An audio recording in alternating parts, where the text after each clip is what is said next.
এক কাপ আটা এবং একটা আলু দিয়ে 10টা লেয়ার কচুরি বানিয়ে নিয়েছি। এই লেয়ার কচুরিগুলো যে এত বেশি ক্রিস্পি হয়, একবার এই লেয়ার কচুরিগুলো খেলে ফুচকা চটপটি খাওয়া ভুলে যাবেন, এতটাই বেশি মজার এই লেয়ার কচুরিটা। বিকালের নাস্তায় ঝটপট করে এই লেয়ার কচুরিটা তৈরি করে নিতে পারবেন। প্রথমে আমি ডো বানিয়ে নিব। একটা বাটিতে নিয়েছি 1 কাপ আটা, এরপর দিয়েছি হাফ চামচ লবণ এবং 1 টেবিল চামচ সয়াবিন তেল। এখন তেল এবং লবণটা আটার সাথে ভালোভাবে মিশিয়ে নিব। এরপর এখানে অল্প অল্প করে ঠান্ডা পানি দিয়ে একটা ডো তৈরি করে নিব। আপনারা চাইলে কিন্তু এই ডোটা ময়দা দিয়েও বানিয়ে নিতে পারেন, আমি আটা দিয়েই তৈরি করে দেখাচ্ছি। অল্প অল্প করে পানি দিব আর এভাবে করে মাখিয়ে একটা মসৃণ ডো তৈরি করে নিব। ডোটা আমি তৈরি করে নিয়েছি। এখন এই ডোটা আমি ঢেকে রেখে দিব। এরপর চুলায় একটা প্যান বসিয়ে দিয়েছি। প্যানে দিয়ে দিব 1 টেবিল চামচ সয়াবিন তেল। এরপর দিয়ে দিব একটা পেঁয়াজ কুচি এবং 3টা কাঁচামরিচ কুচি। এখন পেঁয়াজ কুচি এবং কাঁচামরিচ কুচিটা একটু ভেজে নিব। এরপর এখানে দিয়ে দিব একটু আস্ত জিরা। এখন জিরাটাও পেঁয়াজ মরিচের সাথে ভেজে নিব। ভেজে নিয়ে দিয়ে দিব সামান্য একটু হলুদের গুঁড়া। হলুদের গুঁড়াটাও পেঁয়াজ মরিচের সাথে ভেজে নিয়ে এরপর এখানে দিয়ে দিব আলু। এখানে আমি একটা আলু আগে থেকে সিদ্ধ করে নিয়েছিলাম। এখন এই সিদ্ধ আলুটাই হাত দিয়ে এইভাবে ভেঙে দিয়ে দিব। এখন পেঁয়াজ মরিচের সাথে আলুটা ভালোভাবে নেড়েচেড়ে মিশিয়ে নিব। এরপর এখানে দিয়ে দিব স্বাদ মতো একটু লবণ এবং দিয়ে দেব একটু ম্যাজিক মশলা। ম্যাজিক মশলাটা দেওয়ার চেষ্টা করবেন। ম্যাজিক মশলাটা দিলে এই আলুর পুরটা খেতে অনেক বেশি মজা লাগে। এখন নেড়েচেড়ে আলুর পুরটা তৈরি করে নিব। আমার আলুর পুরটা রেডি, এখন তুলে নিব। এরপর আমি যে ডোটা মাখিয়ে রেখেছিলাম এই ডোটা এখন আবারও একটু ভালোভাবে মথে নিব। এরপর এখান থেকে আমি ছোট ছোট করে লেচি কেটে নিব। 1 কাপ আটা থেকে আমি এখানে 5টা ছোট লেচি কেটে নিয়েছি। এরপর একটা লেচি নিয়ে উপরে একটু আটা ছিটিয়ে দিয়ে এখন পাতলা করে রুটি বেলে নিব। যতটা পাতলা করা যায় পাতলা এবং বড় করে একটা রুটি বেলে নিব। আমি এরকম বড় এবং পাতলা করে রুটি বেলে নিয়েছি। এরপর একটা বাটিতে 2 টেবিল চামচ কর্নফ্লাওয়ার এবং 1.5 টেবিল চামচের মতো সয়াবিন তেল দিয়েছি। এখন এটা ভালোভাবে মিশিয়ে নিব। এরপর তেল এবং কর্নফ্লাওয়ারের মিশ্রণটা রুটির উপরে দিয়ে ভালোভাবে মাখিয়ে নিব। এরপর রুটিটার উপরে আরেকটু কর্নফ্লাওয়ার দিয়ে দিব। এখন রুটিটা 2 সাইড থেকে এইভাবে করে ভাঁজ করে নিব।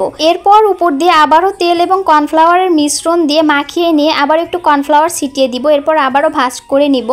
সবশেষে উপরের লেয়ারটাতে আবারও কর্নফ্লাওয়ার তেলের মিশ্রণ দিয়ে মাখিয়ে নিয়ে একটু কর্নফ্লাওয়ার ছিটিয়ে দিয়ে আবারও ভাঁজ করে নিব। এখন এই রুটিটাকে আমি হালকা চাপ দিয়ে একটু বেলে নিব। আপনারা এই কাজটা কর্নফ্লাওয়ার দিয়েই করার চেষ্টা করবেন, তাহলে কচুরিটা অনেক বেশি ক্রিস্পি হবে।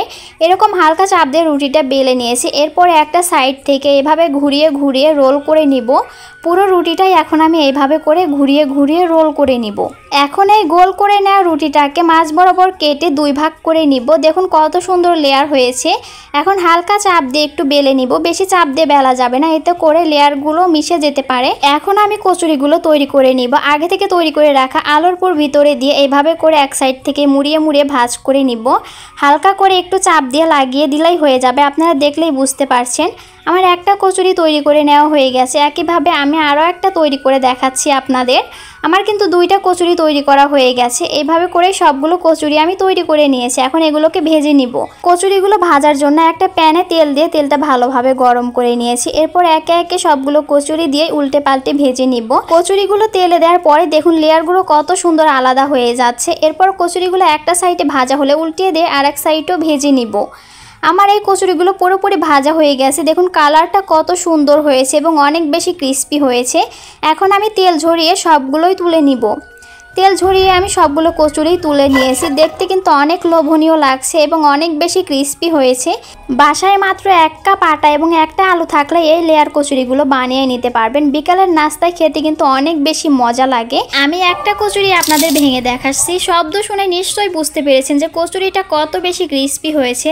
এছাড়া এই লেয়ার কচুরির আলুর পুরটা খেতেও কিন্তু অনেক বেশি মজা লাগে। গরম গরম সসের সাথে এই কচুরিটা খেতে কিন্তু অনেক বেশি মজা। এছাড়া এমনিও এই কচুরিটা খেয়ে ফেলতে পারবেন। বাসায় একবারে এইভাবে লেয়ার কচুরি বানিয়ে দিলে তারপর থেকে প্রত্যেক দিন আপনাকে রিকোয়েস্ট করবে এই কচুরিটা বানিয়ে দেওয়ার জন্য, এতটাই বেশি মজার হয়। আমার আজকের এই সহজ নাস্তার রেসিপিটি আপনাদের কাছে ভালো লাগলে ভিডিওটিতে লাইক, কমেন্ট, শেয়ার করে দেবেন।